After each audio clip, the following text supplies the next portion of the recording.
Okay, advice on men. Hey, bumbling Billy Boo. I'll keep the question short to rescue you from the English language. Ba-da-bop, ba-da-bop. I get it. I suck at reading out loud. He goes, I'm a 20... Oh, she says, oh my God, this is from a lady. I finally get a female to write in and I trash her right out of the gate. I'm sorry, sweetheart. She says, I'm a 24-year-old girl, and I'd like to know your best piece of advice of understanding the human male species. Many thanks, but at the same time, go fuck yourself. Well, I'm sorry. You got to be a little more specific. I'll give you basically, generally speaking, Jesus Christ, what do you want to know? I would basically, you want to learn how to communicate with them better. Yeah, so you're doing the right thing. You're asking another person. This is actually a very smart question. Rather than sitting around with your female friends just going, I know, right? What is that? God. You sit there at a fucking wine bar, whining. This is what you do.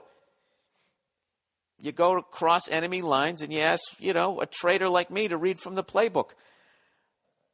All right, how guys communicate. I can't say that we just say what we're thinking because we have liars and passive-aggressive people and meandering little man boys. But generally speaking, the thing that confuses us the most, I did a bit, I can't remember if I did it on the special, but one time I was driving with Nia, and I said, hey, I want to get a chocolate shake. We were going by this diner. And she freaks out. She's like, oh, my God, they make the best chocolate shakes. And I go, I know, right? And she goes, yeah. And she just goes, oh, my God, they're so big. She just kept saying they're so big. And after a while, I'm thinking, fuck, how the fuck am I going to drink this whole thing? And then immediately just clicked on me. It's like, they're not big. They're standard size. Wait a minute. She wants half of my shake, but she doesn't want to seem selfish. But she doesn't want all the calories of the full shake. But she doesn't want to look like she's taking away 50% of my good time. So rather than telling me that, she's trying to mind fuck me into thinking something that I drank a zillion times with ease is now too big. You know what I mean? So that's how you guys communicate. I don't know how we communicate. Because I can't just sit there and make it seem like guys are heroes. And where they would be like, listen, I'm trying to lose weight, so can I have half your shake? The only thing I tell you is you're 24 years old. You shouldn't understand them. You shouldn't understand guys. But it's hard for me to... I don't know what you're asking. Please write back.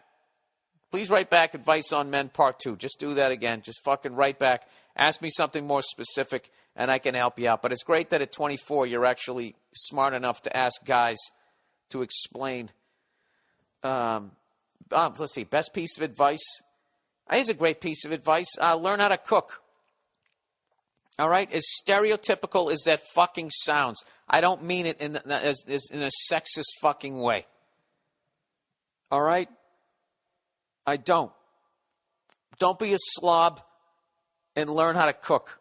Would put you ahead of 80% of fucking women out there. Because for some reason, somewhere along, Edith Wharton or that chick who sewed the flag, making a guy a sandwich became this absolutely degrading fucking thing to do. Yet guys still have to hold the doors and fucking buy drinks. Like, why we don't find that sexist, reverse sexist, or whatever the fuck you'd call it. I remember one time I was downstairs. I don't know what the fuck I was doing. I was doing some pain-in-the-ass job. I was cleaning out something in the garage.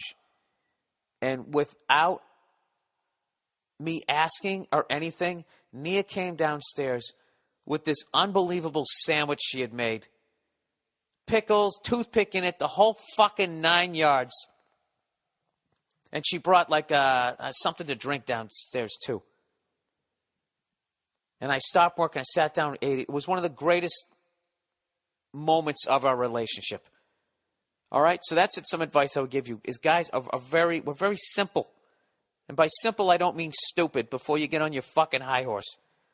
Okay? It's like an old school engine. You open the hood and everything's right there. Rear wheel drive. It's not turned to the side, jammed into the compartment. None of that bullshit. It's just fucking basic. You just do that every once in a fucking while. Guys will think, I have a keeper.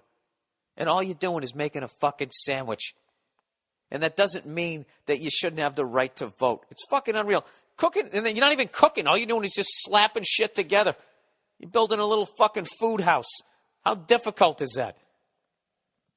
That's what I don't understand. Like, I guess I kind of understand it, but like, cooking a meal for somebody is one of the greatest things you could ever do for them. All right? I'll leave it at that. So I would say something simple like that. This is how simple guys are. If you actually, every once in a while, just said, hey, do you want a beer? And you actually got up and went to the fridge and got a beer and brought it out, put it in a fucking frosted mug. I mean, personally speaking, I'm ready to go paint the house. Because that little move there, I feel like a fucking king. That's all it takes. That's all it takes. Very simple. You know? Let him head out with his friends once a week. If they come over and they watch the game and you're not into the game, leave.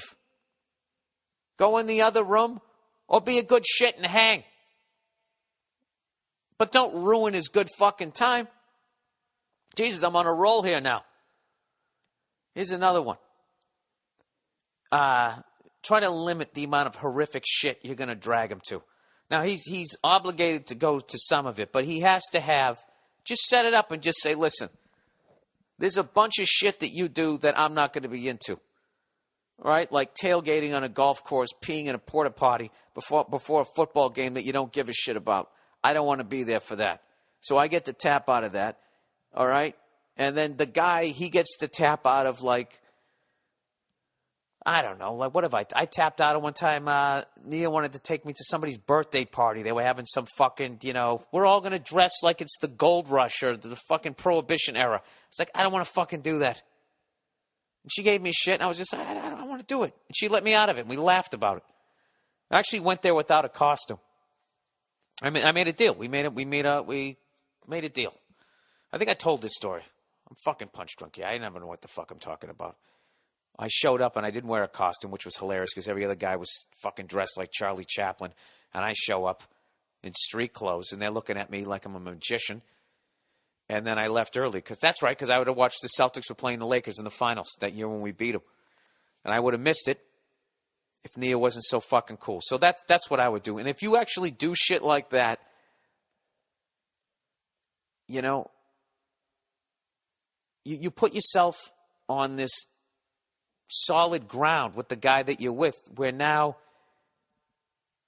there's no reason for him to be an asshole to you or be mean to you because you're being so nice to him. It really kind of works that way. It kind of feeds off each other. That's the best I can do without a specific question. All right? So there you go. And, fuck everybody who's going to say that, what I just said was sexist. Go fuck yourself. I don't think it's, you're on a date with your woman. You go and you open the car door for her. You still do that shit. If I can do that, you can go get me a fucking beer. Christ, it's a twist off. What, are you going to hurt your wrist? Yeah, something? That would be my advice. Stop acting like a kicker. How much it fucking annoys me that every time a kicker makes a tackle, he gets hurt? I just don't understand that. Jesus fucking Christ. Put some cream on it and get back out there and fucking throw your feet around.